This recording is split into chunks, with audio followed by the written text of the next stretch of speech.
तो hey guys, once again welcome back to my new blog. और आज के ब्लॉग का टाइटल थंबनेल देख के आप समझ ही गए होंगे कि आज का ब्लॉग कितना एक्साइटिंग और कितना इंटरेस्टिंग होने वाला है। जी हाँ गाइस, आप लोगों ने सही समझा। आज के ब्लॉग में हम लोग बात करेंगे टेस्ला के बारे में और टेस्ला इंडिया में सक्सीड करेगा नहीं करेगा, क्या चैलेंजेस आएंगे, क्या पॉजिटिव पॉइंट्स रहेंगे, उन सब चीज़ों के बारे में आज हम डिटेल में बात करेंगे।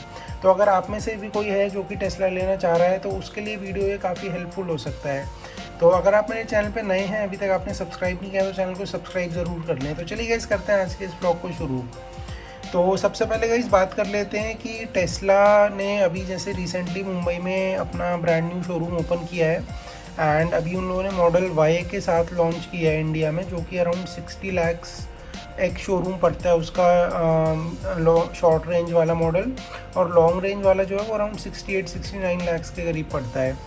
तो जैसा कि आप सब जानते हैं गाइस कि अभी ईवी का जो थोड़ा सा इंफ्रास्ट्रक्चर है वो इंडिया में उतना डेवलप नहीं हुआ है। चलिए उसके बारे में तो हम बाद में बात करेंगे, बट पहले मैं आपको ये बता दूं कि this is not the first time कि इंडिया में टेस्ला ने एंट्री मारने की कोशिश किया। अभी तो खैर they have been successful, but back in 2016 भी उन्होंने एक अटेम्प्ट किया था इंडियन मार्केट को कैप्चर करने का, but due to some policy constraints and infrastructure constraints वो लोग 2016 में they could not be successful. And उसके बाद भी अभी जो 2025 में एंट्री की है, इसका भी टीज़र कई ईयर्स से, कई सालों से चलता रहा था। एंड फाइनली अभी मुंबई में उन्होंने BKC में एक नया ब्रांड न्यू शोरूम ओपन किया है एंड अभी उन लोगों ने इंडिया में सिर्फ और सिर्फ मॉडल वाई को ही लॉन्च किया है। तो गाइस, बाकी जो गाड़ी की स्पेसिफिकेशंस हैं, क्या है क्या नहीं है, वो तो आपको बहुत सारे वीडियोस मिल जाएंगे उसमें भर भर के। बट आज के इस वीडियो में जो हमारा मेन पॉइंट ऑफ डिस्कशन रहेगा वो ये है कि वेदर और not Tesla will succeed in India. ठीक है, बिकॉज अभी जैसा कि आप सब जानते हैं टाटा मोटर्स है। Tata Motors is in fact leading player in the EV market in India. Tata Motors की कई गाड़ियां हैं एंड MG है, MG is also doing very good. Mahindra की भी कुछ गाड़ियां हैं। तो EV में मतलब काफ़ी चेंजेस आ रहे हैं एंड जो पॉलिसीज़ हैं गवर्नमेंट की वो भी EV को सपोर्ट कर रही हैं। इनफैक्ट आप लोगों ने सुना भी होगा कि पेट्रोल एंड डीजल कार तो चलो ऑलमोस्ट फेज आउट हो ही चुकी हैं, बट पेट्रोल कार्स भी जल्दी फेज आउट हो जाएंगी। तो EV is the only future, but कुछ चैलेंजेस हैं जो कि EV specifically Tesla Indian market में फेस करने वाला है। उनमें से सबसे पहला है कि यार 60 लाख की अगर आप कोई गाड़ी लेते हो तो आपके पास और भी कई सारे ऑप्शंस आ जाते हैं। तो why would anyone go with Tesla only just because उसकी एक हाइप है?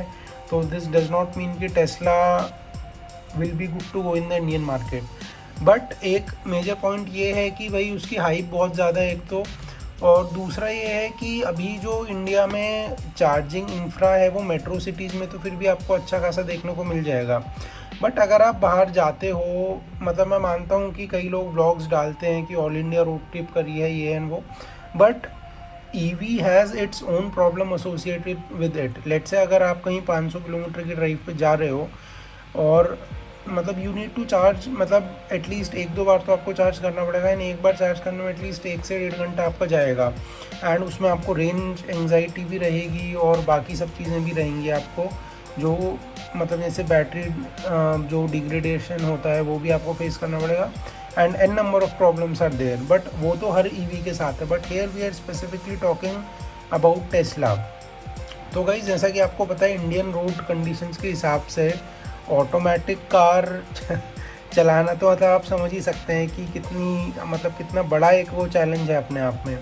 तो मतलब जैसे US में हम सुनते हैं या फॉरेन कंट्रीज़ में, वहाँ पे ठीक है, अगर आप एक लेन में चल रहे हो तो कोई आपको ऑब्स्ट्रक्शन नहीं आएगा, कोई कुछ नहीं। यहाँ पे तो कहीं से ई-रिक्शा आ रहा है, कहीं से ट्रैक्टर आ रहा है, कहीं से गाय भैंसें आ रही हैं। तो ये सारी चीज़ों में तो भाई टेस्ला का भी दिमाग घूम जाने वाला है बिल्कुल पूरी तरह से। तो एक ये सबसे बड़ा जो एक चैलेंज है वो मैं पर्सनली फील करता हूँ कि जो इंडियन रोड कंडीशंस के हिसाब से है वो टेस्ला, मतलब I don't know how far it will be successful, but these are some of the practical challenges. अच्छा, उसके बाद दूसरा ये है कि अभी टेस्ला की मैन्युफैक्चरिंग जो है वो इंडिया में नहीं है। ऑल्दो गुजरात एंड महाराष्ट्र में फैक्ट्रीज लगाने की जो प्लानिंग है वो चल रही है, but that is in the very initial stage only अभी। तो अभी जो है वो that is Tesla is being imported, तो इम्पोर्ट ड्यूटीज़ जो हैं बहुत ज़्यादा हैं, उसमें बहुत ज़्यादा हैं, तो इस वजह से इसका कॉस्ट जो है वो बहुत हाई चला जाता है। तो इम्पोर्ट ड्यूटीज़ भी एक मेजर कारण बन सकता है इसके हाई प्राइस का, जिसकी वजह से कस्टमर जो हैं इससे थोड़ा सा दूर भाग सकते हैं। अच्छा, दूसरी बात ये है कि अभी मेट्रो सिटीज़ में तो जैसे कि मैंने बताया चार्जिंग इंफ्रास्ट्रक्चर है and people are more aware, but जो टियर 2 एंड टियर 3 सिटीज़ हैं वहाँ पे उतना अच्छा चार्जिंग इंफ्रास्ट्रक्चर नहीं है। अगर अनटिल अनलेस आपके घर पे चार्जिंग ना हो एंड आपकी रनिंग लोकल में ही हो, तो due to the poor charging infra in the tier 2 and tier 3 cities, वहाँ के लोगों में अभी उतनी ज़्यादा ईवी को लेके अवेयरनेस नहीं है। तो आई डोंट थिंक मतलब टियर 2 एंड टियर 3 सिटीज़ में पेनिट्रेट कर पाएगी टेस्ला। ये तो गाइज हुए चलो कुछ इसके नेगेटिव पॉइंट्स। अब हम बात कर लेते हैं कि कुछ पॉजिटिव पॉइंट्स जो कि टेस्ला को सपोर्ट करेंगे, टेस्ला को एक पुश देंगे इंडिया में। तो उनमें सबसे पहला ये है कि जैसा कि मैंने आपको बताया, petrol and diesel cars are being phased out, तो जो फ्यूचर है that is of EV, that is for sure. तो ईवी की डिमांड हमेशा बढ़ने ही वाली है एंड चार्जिंग इंफ्रा जो है वो धीरे धीरे बढ़ता रहेगा, but it will take time, ठीक है।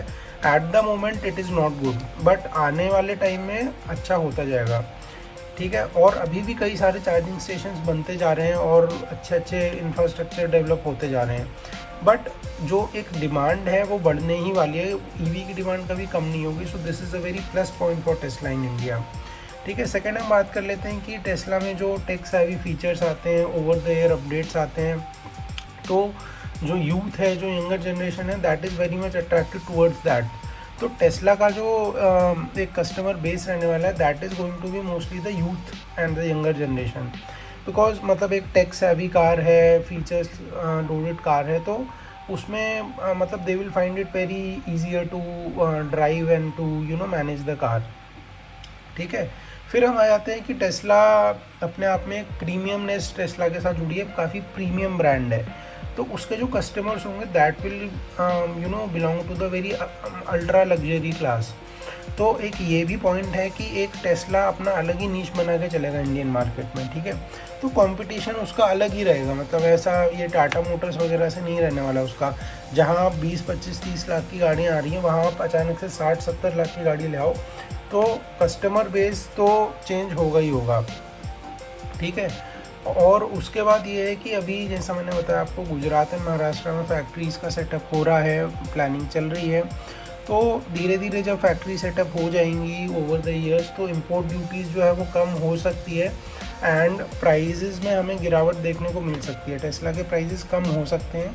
फिर हम कह सकते हैं कि टाटा मोटर्स या जो दूसरी अभी जैसे टाटा हैरियर ईवी आने वाली है, इन सब के साथ वो कम्पीट करे, तब टेस्ला को जाके एक कॉम्पिटिटिव एज मिल सकता है, कॉम्पिटिटिव एडवांटेज मिल सकता है। तो ये कुछ आज के ब्लॉग में गाइस हमने डिस्कस किए positive and negative points about Tesla, and I hope आपको आज का मेरा ये ब्लॉग अच्छा लगा होगा। एंड अगर आपको आज का ब्लॉग अच्छा लगा हो तो प्लीज़ इसको लाइक करें, और अगर आप मेरे चैनल पे नए हैं, अभी तक आपने सब्सक्राइब नहीं किया है, तो चैनल को सब्सक्राइब कर लें ऐसे ही इंटरेस्टिंग कंटेंट देखने के लिए। तो चलिए गाइस, मिलते हैं इसी एक नए ब्लॉग में। Till then take care, bye bye.